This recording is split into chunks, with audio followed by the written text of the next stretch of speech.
Mr. President, wai ku Najeriya muna da arziki? Muna da arziki. To ya kake gani idan muka haɗa kanmu? Za mu samu kuɗi. To wai masu cin amanar ƙasar mu su waye? Akwai manya akwai ƙanana. To wai su ne? 42 ne. Da aka ga suna cin amanar ƙasar mu nawa aka rage su? Mun maida su 24.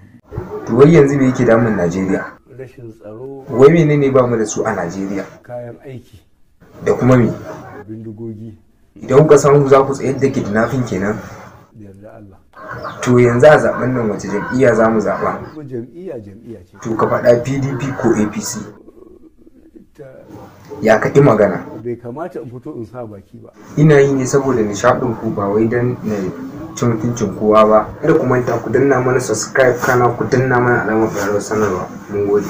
Allah ne ya sa mini kaunar ki a zuciya, ba mai iya cire mini kaunar ki a zuciya, ko da ba na iya numfashi a rayuwa, ba mai iya cire mini kaunar. Zane zakin so ne san ba da shi, idan na zazen ne ban gaji ba, ban gaji ba, ban gaji ba, ban gaji ba, ban gaji ba. Ban gaji ba, ban gaji ba, ban gaji ba,